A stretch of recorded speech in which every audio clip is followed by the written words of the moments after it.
Hola chicos, ¿qué tal? ¿Saben? Ayer estuve meditando mucho acerca de mi relación con Dios porque bueno, ya saben, este fin de semana es Semana Santa y la verdad que estos últimos días han habido muchas cosas que me han distraído y me siento muy distante de Dios. Entonces yo quería preguntarles cómo es su relación con Dios para yo tal vez poner en práctica algunas cosas que no estoy haciendo. Y quería preguntarles, tú Carlita, ¿cómo es tu relación con Dios? Qué buena pregunta, amiga. En verdad yo hablo con Dios todos los días en mi mente, a cada momento y en cada lugar. Parece una idea media loca, pero en verdad es la única forma en que tengo de recordar sus enseñanzas. He aprendido que la base de toda amistad es una bonita relación y esa relación solamente se construye teniendo momentos de intimidad donde conversas con la otra persona y la única manera de conversar con Dios es por medio de su palabra, abriendo la Biblia, leyéndola, orando y abriéndole mi corazón, diciéndole todas las cosas que siento, que quiero y aprendiendo por medio de su palabra lo que Él me quiere enseñar. Como dice Juan 5:39, escudriñad las escrituras porque a vosotros os parece que en ellas tenéis la vida eterna y ellas son las que dan testimonio de mí. Con el Señor, esa amistad y esa relación se construye día a día y la única manera de hacerlo es no olvidarnos que Él es lo primero que tenemos que buscar todos los días. Qué bello, Carlita. Podemos ver cómo cada hijo de Dios tiene un tiempo especial y único con nuestro Padre. Pasar un tiempo adorándole y dándole las gracias por el sacrificio perfecto que hizo por cada uno de nosotros. Y ya se aproxima una fecha en que la mayoría de personas recordamos el sacrificio de Jesucristo, Semana Santa. Yo también tengo unas preguntas para los demás. ¿Y ustedes, chicos, qué suelen hacer en casa con la familia los días de Semana Santa?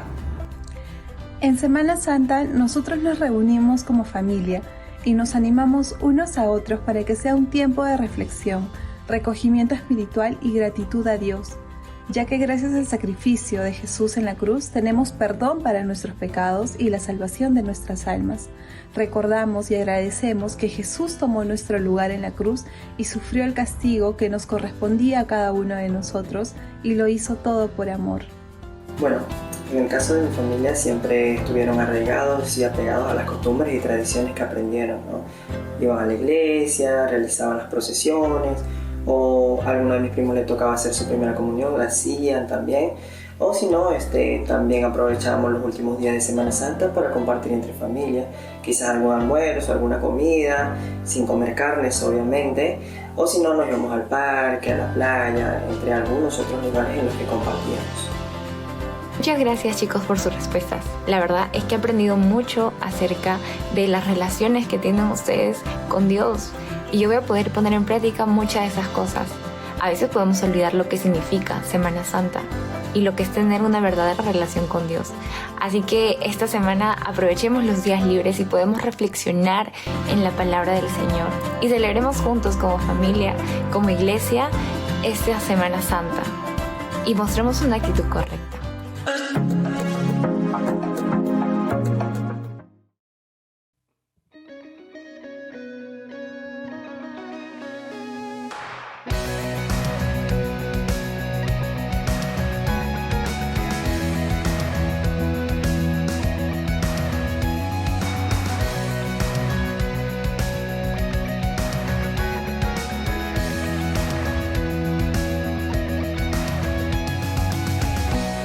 La cruz ya no hay más barreras entre tú y yo, entre tú y yo. Por tu gracia ya no hay más cadenas a mi alrededor, mi alrededor. Venciste la oscuridad y me llamaste a tu luz, me diste nombre y mi alma vuelve a vivir. Tu amor es grande, tu amor es fuerte, tu amor despierta, despierta todo en mí. Tu amor es grande, tu amor es fuerte, tu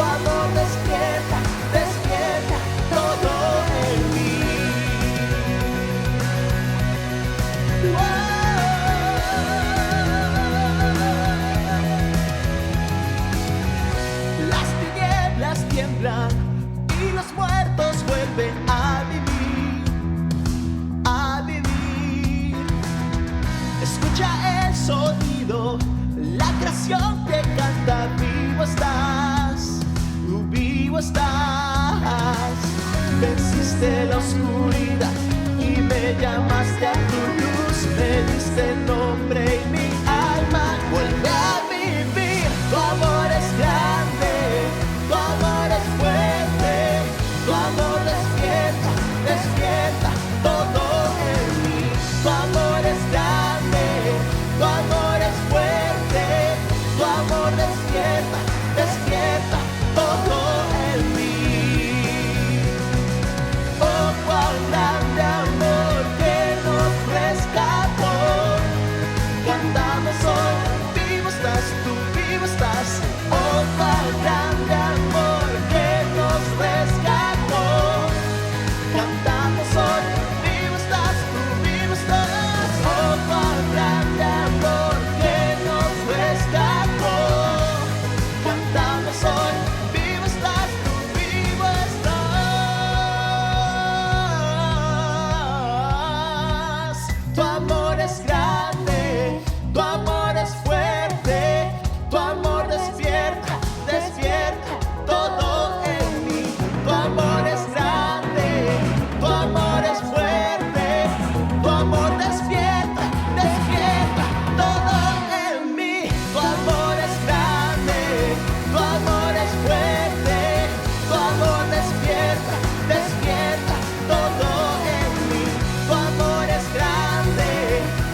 sacrificio sin igual que nos renueva y nos da vida. Cordero inmolado, Salvador, Dios resucitado, Dios de amor, a ti la gloria, Hijo de Dios. Eres el regalo celestial, fuerte sacrificio sin igual, que nos renueva y nos da vida. Cordero inmolado, Salvador, Dios resucitado, Dios de amor, a ti la gloria, Hijo de Dios.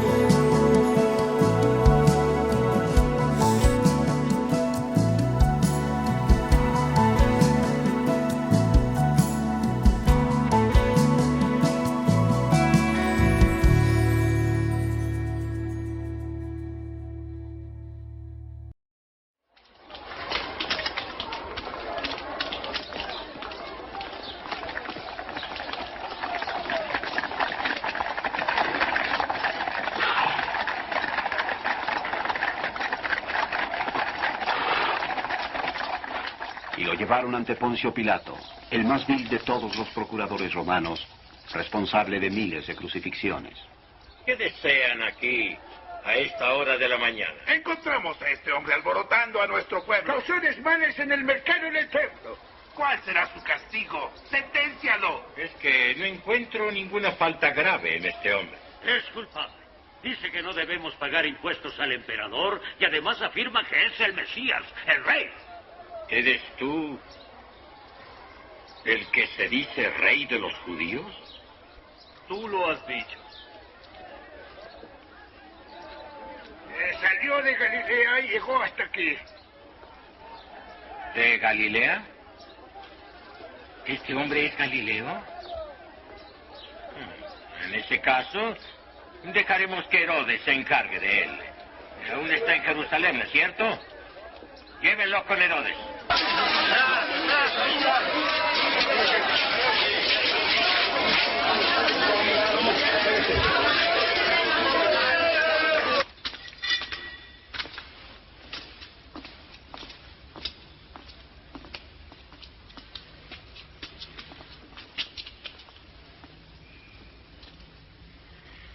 ¿Quién dices que eres?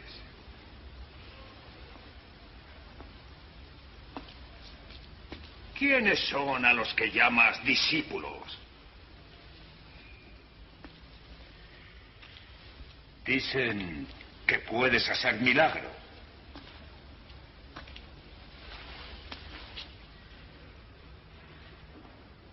Haz uno para mí. Señor, ha estado corrompiendo al pueblo. Se proclama rey. ¿Este hombre, un rey?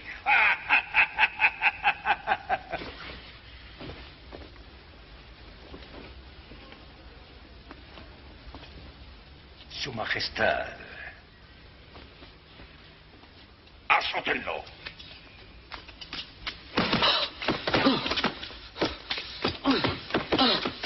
Regrésenlo a Pilatos. Esta es su provincia.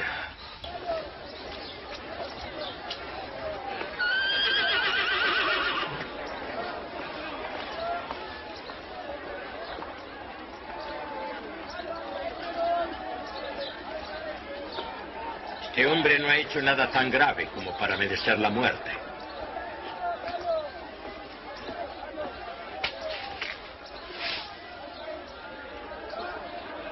Lo voy a castigar y después ordenaré que lo dejen en libertad.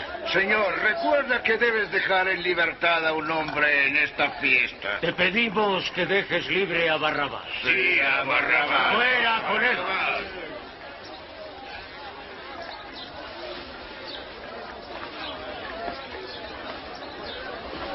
¡Crucifíquenlo! ¡Crucifíquenlo!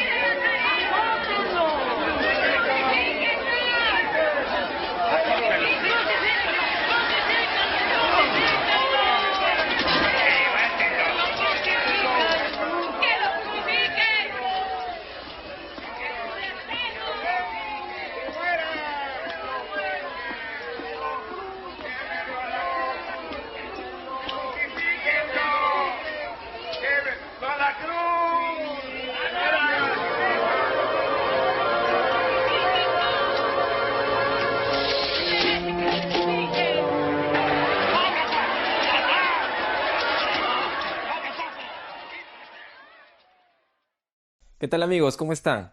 Qué bueno reencontrarnos, qué bueno vernos en este tiempo especial de Semana Santa. Y ustedes que nos están viendo en sus hogares, bienvenidos a estas reflexiones de Semana Santa. Y hoy están conmigo los pastores de la IBC Corregidor. Bienvenidos pastores. Pastor Johnny. ¿Cómo están? Buenos, Dios les bendiga. Para mí es un gozo estar con ustedes en esta reunión. Pastor Néstor. Hola Samuel, gracias familia por permitirnos entrar a tu hogar en este día tan especial de Semana Santa para poder reflexionar juntos en la palabra del Señor. Pastor Caleb. ¿Cómo están? Realmente para nosotros es una bendición poder reunirnos una vez más. Estábamos extrañando nosotros mismos este tipo de reunión donde conversamos diferentes temas y ahora nos reúne justamente este propósito de hablar acerca de la Semana Santa. Y bueno, nuestro tema que hoy vamos a compartir se titula El juicio más injusto de la historia, pastores. A ver, ¿qué les parece? El juicio más injusto de la historia. Y más o menos un poquito para entrar en contexto, ¿no? Recordamos a la palabra de Dios, Tiberio, emperador de Roma. Roma ha conquistado las provincias, ¿no? Judea. Y Poncio Pilatos, gobernador de Judea. Herodes tetrarca de Galilea, ¿no? En ese panorama, nuestro Señor Jesucristo desarrolla su ministerio y viene el tiempo ya que había sido profetizado, el juicio, ¿verdad? Un juicio que, por lo que vemos, pues no fue el más justo, ¿no? Fue el más injusto de la historia. ¿Qué podemos decir de eso? Es increíble pensar que esto parte justamente de los religiosos, ¿no? Que decían que tenían amor a Dios y al prójimo, y sin embargo se ve en la historia de Jesús un claro deseo de odio, de venganza, de poder matar a una persona que en realidad pues no hizo nada malo, ¿no? Como dice el apóstol Juan, ¿no? Lo suyo vino y los suyos no le recibieron. Quizás uno de los textos más tristes de la Escritura. El poder experimentar la injusticia desde los tuyos, creo que es una de las experiencias más difíciles de soportar. Creo que a veces podemos soportar la injusticia de fuera, pero cuando la injusticia está en tu propia casa, en el caso de Cristo entre los suyos, la gente que él amaba, recibir el rechazo, la injusticia, y como vamos a ver, un juicio tan injusto realmente es muy triste. Esto obviamente ha marcado la historia, ¿no?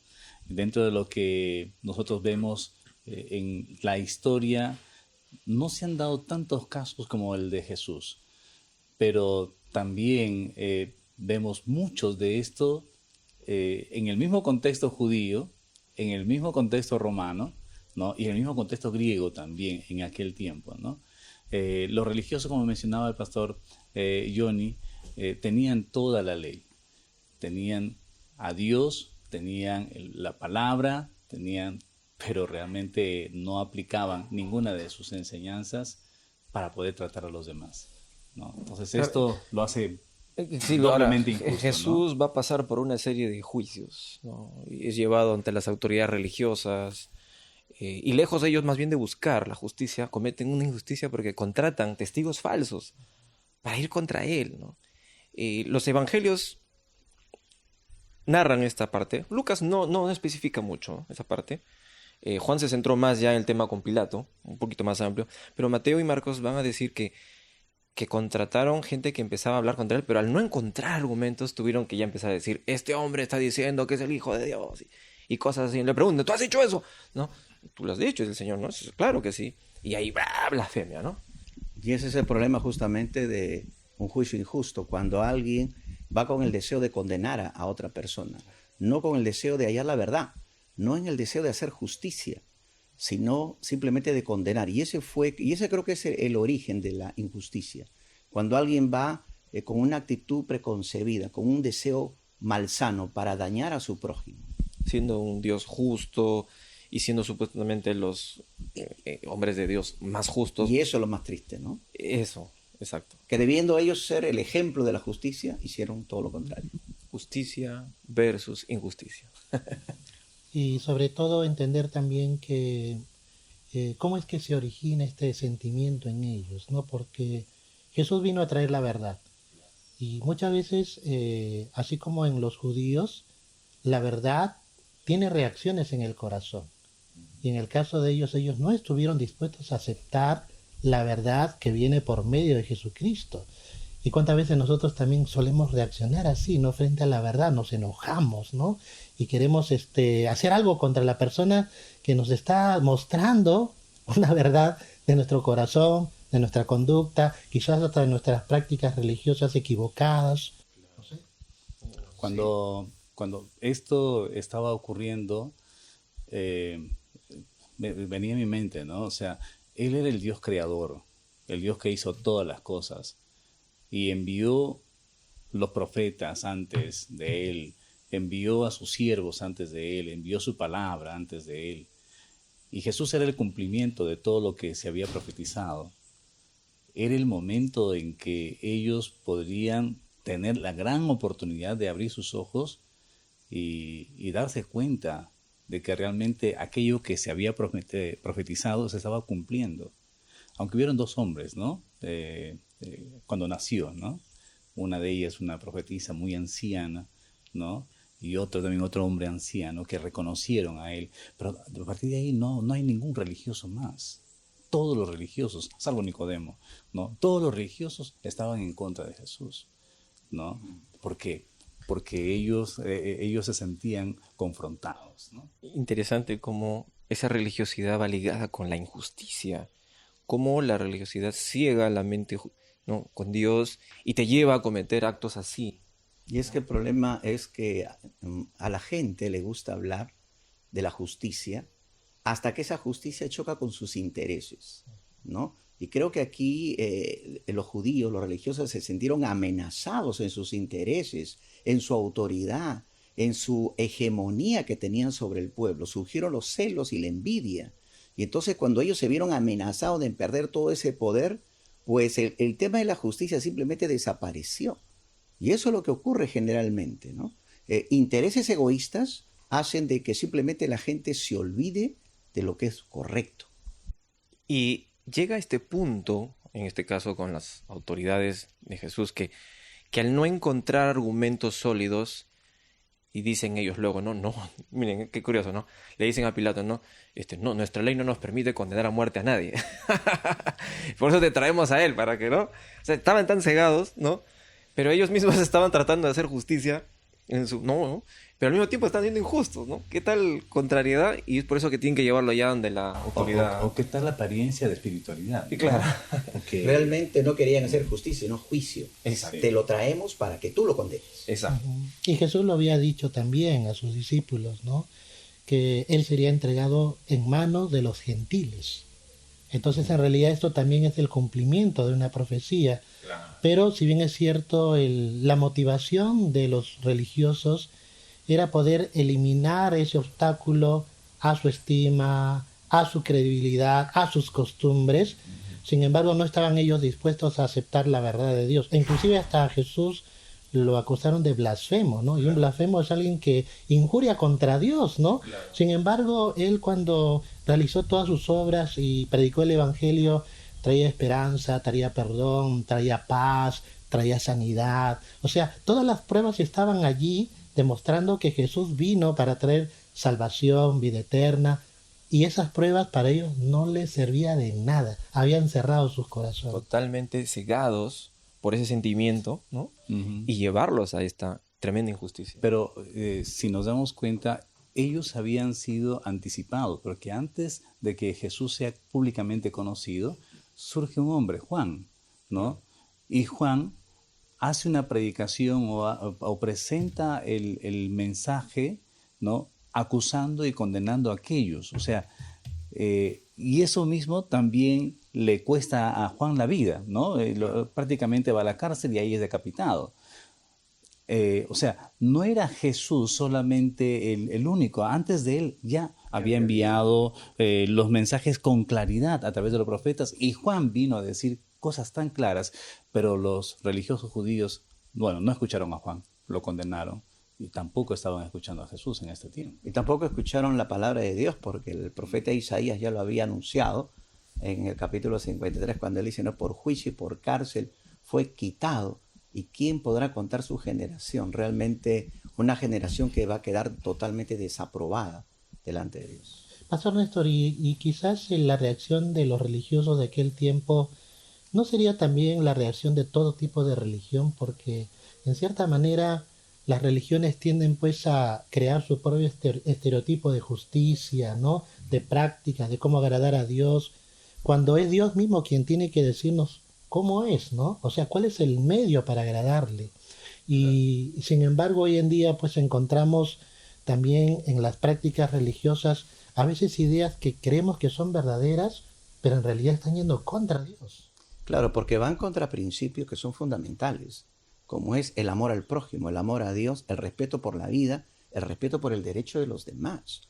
Las religiones, cuando se vuelven poderosas, empiezan a defender sus dominios y por eso caen en un fanatismo cuando empiezan a perder esas hegemonías. Lo vemos ahora a lo largo de la historia. Las grandes guerras han sido guerras religiosas, ¿no? Enfrentamientos terribles que han dejado millones de muertos y en el nombre de Dios y en aras de la justicia, pero nos olvidamos lo que es la esencia de la justicia.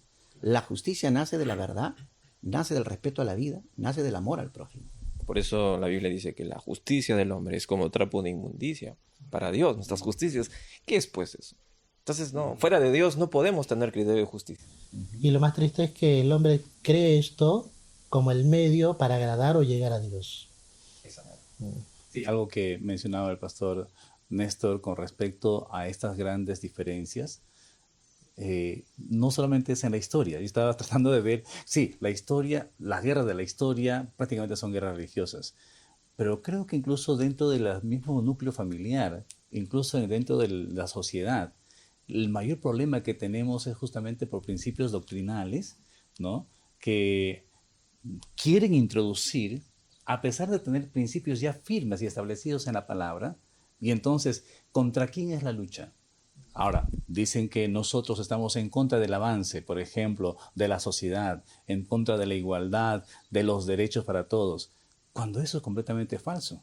Están religiosamente tratando de introducir a una religión realmente de una sociedad que no tiene límites para poder pecar. Y para eso atropellan los de los demás y son injustos, ¿no?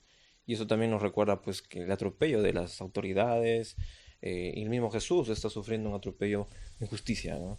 Sí, no solo de las autoridades religiosas, sino también de las autoridades civiles, ¿no? Es interesante que el mundo ha heredado el Código Civil romano como el gran modelo para ejercer la justicia, pero cuando vemos en la historia realmente es algo solamente en el papel, porque realmente el gran problema, como creo lo podemos dar testimonio el día de hoy, no son ni siquiera las leyes, que a veces nacen de un altruismo y un deseo de justicia, sino la práctica, porque en la práctica nos chocamos con la realidad humana, con el pecado del hombre, con su rebeldía, con su desobediencia, con su maldad, con su egoísmo, y eso hace que la justicia, como dijo el profeta, salga torcida, ¿no? Y esto fue también un patrón en todo el pueblo de Israel a lo largo de su historia. Por eso que sufrió también mucho a causa de la injusticia. ¿Por qué? Porque nuestro Dios es un Dios justo que ama la justicia, ¿no? Y que desea enseñarle al hombre justicia. Y creo que Jesucristo es el justo. Es interesante que él, cuando se presenta ante Pilato, en 3 ocasiones Pilato va a decir: no hallo culpa en este hombre, no, este es un hombre justo, claro, ¿no? Entonces el testimonio aún de esta autoridad romana sea ante un razonamiento natural y lógico, ante una evaluación fría de los hechos, es: este hombre no ha hecho nada mal, este hombre no es injusto. Y es más, dice que trataba de ayudarlo, de que no sea condenado, ¿no? Sí, y en ese trato de querer ayudarlo, lo manda a Herodes, ¿no? Porque, ok, está Herodes aquí, ya, vayan, llévenlo allá, ¿no? Escuchó que era Galileo. Sí, Galileo. No, vaya donde Herodes, ¿no? Era una papa caliente en ese momento. Sí, pero finalmente Herodes lo devuelve porque Herodes no tampoco halló nada. No halló nada, pero con Herodes no habló nada. No sí. dijo nada Herodes. No. Ahora, interesante, ¿por qué Jesús no le respondió a Herodes? No. O sea, podemos pensar, ¿por qué no le respondió? Pastor Ioni, ¿por qué cree que no le respondió nada a Herodes? Bueno, la acusación que le hacían a Jesús era: ¿eres tú rey de los judíos? ¿No?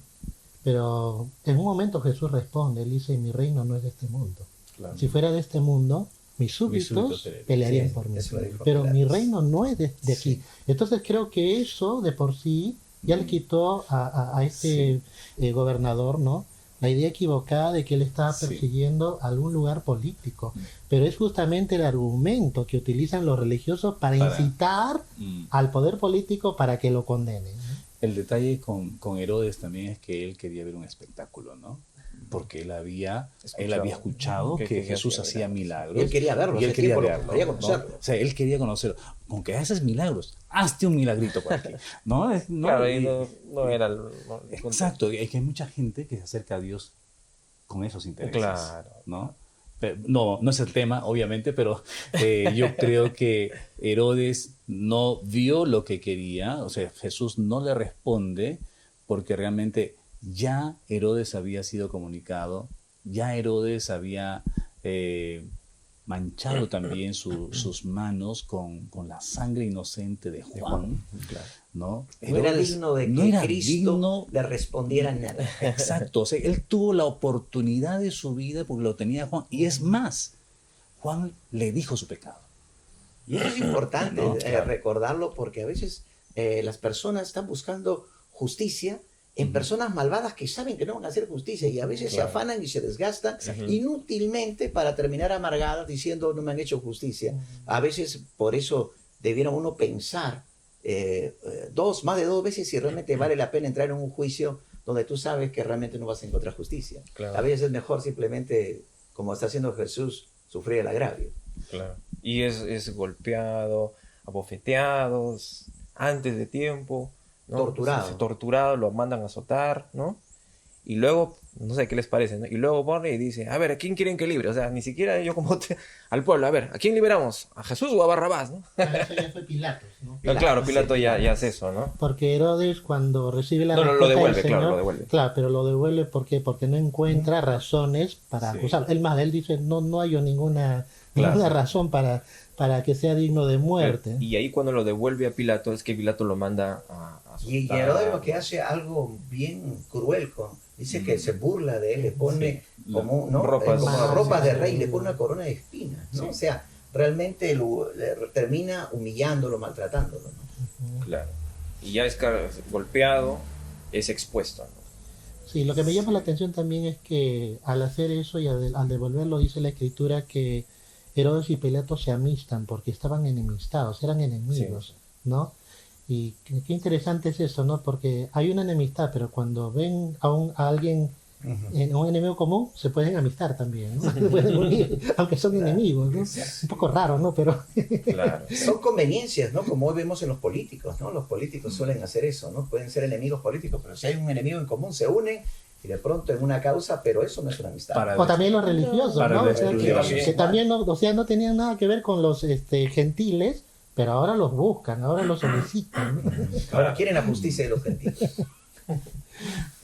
Desde antes no le ha ido bien a que la religión y la política estén juntas, ¿no?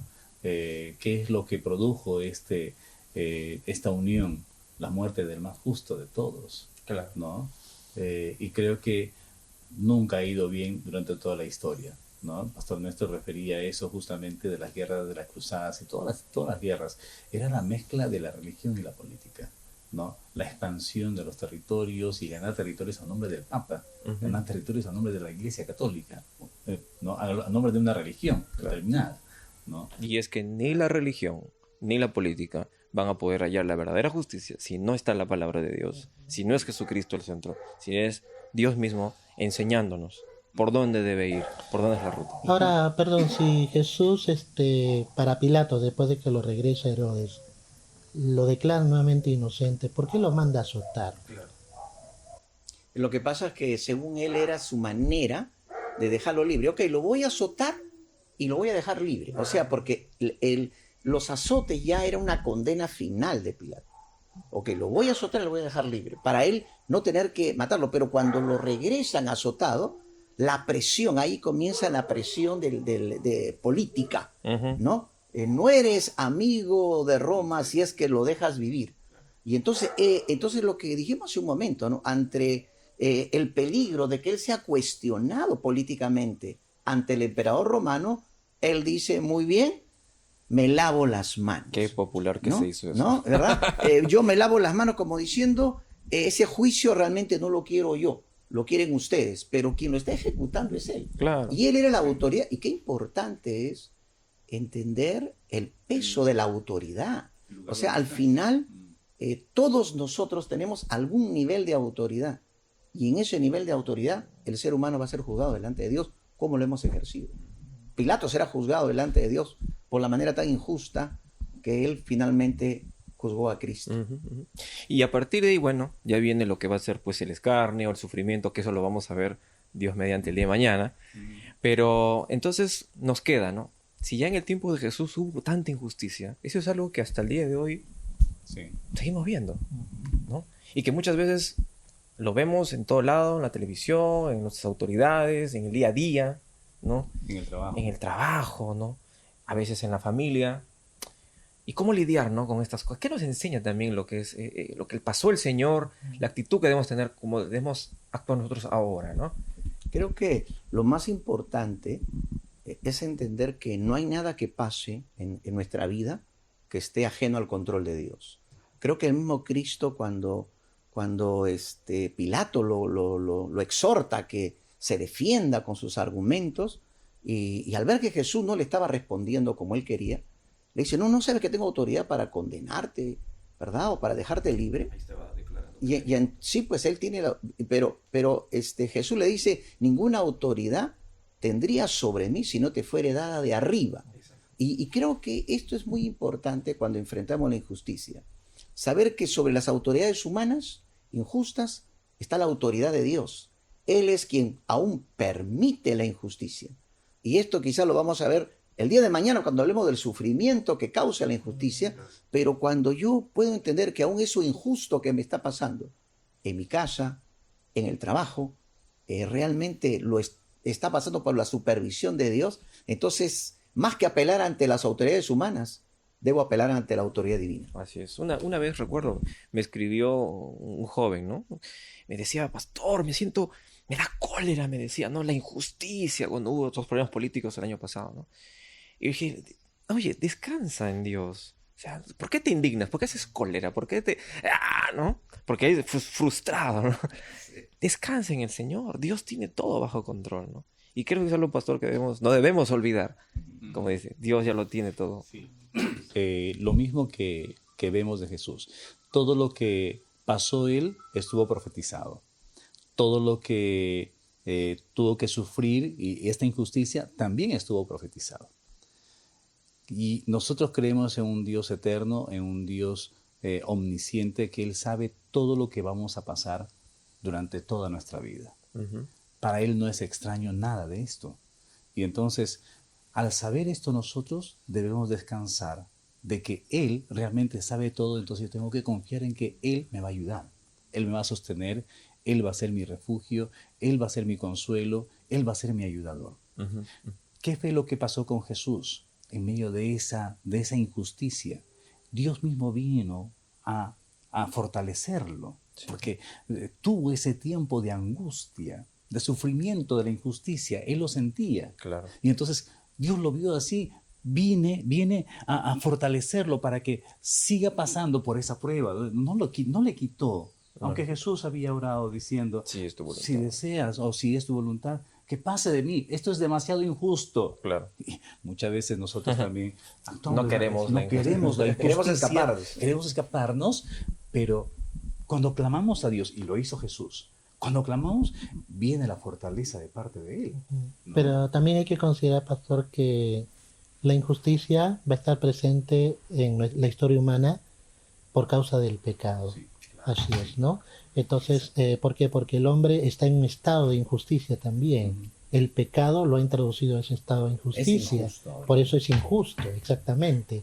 Y por esa razón, sin poner la esperanza en las autoridades humanas, así es, ¿no? Tenemos más bien que aprender a esperar en Dios, como también el apóstol Pablo decía, ¿no? Que debemos orar por los reyes y por los que están en eminencia, para que vivamos quieta y reposadamente en toda piedad y honestidad, porque muchas veces justo la injusticia se expresa en la impiedad ¿sí? Y en la deshonestidad de las autoridades. Sí, Qué importante, y el entonces, mismo está apóstol hablando. Pedro también va a decir, ¿no? que si alguno por causa de hacer el bien tiene que sufrir la injusticia, encomiende sus almas, dice, al fiel Creador, el cual tendrá de él misericordia. Entonces, esto nos lleva a un plano superior, ¿no? Claro. Y creo que ahí donde, como tú dijiste hace un momento, Samuel, ahí podemos encontrar ese descanso, ese reposo. Cuando vemos a Cristo, ¿cuál es su actitud ante tanta violencia, ante tanta injusticia que él va a enfrentar? La actitud, como va a decir el profeta Isaías, como un cordero, enmudeció, no abrió su boca. Porque a veces podemos decir que sí, soporto la injusticia, pero estoy hablando, me estoy quejando y hasta maldiciendo. Y esa no es la actitud Claro. de alguien que realmente va a enfrentar la O estoy injusticia. aclarando, ¿no? Estoy aclarando. Estoy aclarando las cosas. En ¿no? el fondo estoy buscando mi propia justicia. Exacto. Y O sea, una vez escuché un pastor decir que cuando alguien nos hace algo, nosotros nos vengamos o hacemos justicia propia, le atamos las manos a Dios. Porque ya no dejamos que sea Dios soberano quien obre a través de nosotros, quien obre su justicia perfecta, sino que ya nosotros mismos ya no dejamos, ¿no? Que Dios actúe. Y qué importante tener en cuenta eso como iglesia, como creyentes, como hijos de Dios, ¿no? Los religiosos querían vivir su propia justicia, pero también los gentiles, las autoridades romanas en este caso.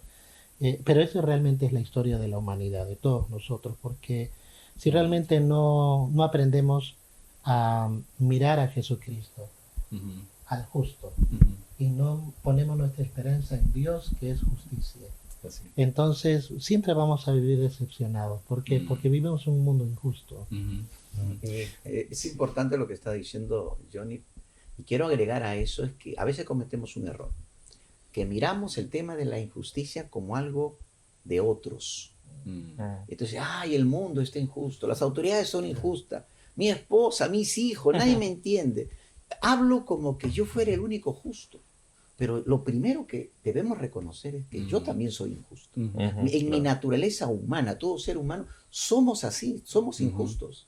Y yo creo que el primer paso es reconocer nuestra propia injusticia, nuestros propios pecados, para recién aprender lo que es la justicia. Sí, entonces como estábamos conversando aquí, queremos dejarte con estos dos pensamientos. En primer lugar, la injusticia que nosotros pasamos o que sufrimos nosotros realmente es a causa del pecado. Y muchas veces somos nosotros mismos los que provocamos pensando que los demás tienen la culpa y no nos damos cuenta nosotros mismos. Jesús dijo que antes de mirar la paja en el ojo de tu hermano, fíjate de la viga que tienes. En segundo lugar, ten en cuenta de que la injusticia, incluso cuando la estés pasando, no está siendo desapercibida por Dios. Dios conoce todo porque Él es soberano, Él es omnipresente, Él es omnisciente, Él sabe todo. Y quiero que entiendas esto entonces, ahora para ya terminar y tener un momento de oración, ¿no? Entonces nosotros realmente sufrimos la injusticia y a causa de nosotros mismos, a causa del pecado, pero ten en cuenta que Dios siempre sabe todo esto, Dios está en el control, Él ya sabe la salida también, solamente refúgiate en Él, Él te va a dar la salida en el momento oportuno. Y si no fuera así, Él va a estar a tu lado para ayudarte a cruzar esa prueba. ¿Te parece si oramos un momento? ¿Sí? Oramos. Señor, queremos darte gracias porque nos permites conversar sobre este tema y queremos pedirte, Señor, que nos ayudes. Queremos rogarte, bendito Dios, que lo que hemos reflexionado y lo que hemos ido poniendo en nuestra propia vida, en nuestro propio corazón, también, Señor, sea no solamente un momento de conversación, de conocimiento, sino también de reflexión profunda. Que nosotros mismos nos demos cuenta, Señor, que la injusticia es provocada por el pecado. Y el pecado, Señor, no está fuera, está dentro inclusive de nosotros. Nosotros no amamos el pecado, es cierto, no buscamos el pecado, pero nuestra naturaleza pecaminosa muchas veces, Señor, nos hace hablar ligeramente, nos hace reaccionar sin pensar bien, nos hace que tratemos mal a nuestros hijos, a nuestro cónyuge, miremos mal, Señor, el gobierno, las autoridades. Y bendito Dios, tú nos has mandado de que tenemos que orar por ellos permanentemente. Señor, perdónanos porque también parte de la injusticia, Señor, no solamente la sufrimos, sino también la alimentamos nosotros. Pero por otro lado, te damos gracias porque tú ya sabes todo, bendito Dios. Si alguno de los que nos están escuchando está pasando por estos momentos de injusticia, tu gracia lo sostenga en este tiempo, bendito Señor. Que se refugie en ti, bendito Señor. Y que sepa, Señor, que pueda hallar fortaleza en ti, sabiduría en ti y también encontrar la salida que tú quieres mostrarles, bendito Dios, en medio de la injusticia que está viviendo. Te pedimos, Señor, que los bendigas. En el nombre de Jesús. Amén. Amén. Amén. Amén. Gracias, pastores. Gracias. Y bueno, el día de mañana vamos a continuar con un tema muy interesante que no se lo pueden perder. Comparte este material con otras personas, puedan juntar la familia y poder seguir dialogando y conversando sobre este tema. Y el día de mañana vamos a ver el tema el sufrimiento más trascendente de la historia. Así que no se lo pierdan y nos vemos el día de mañana. Nos vemos. Hasta mañana. Hasta mañana. Dios bendiga.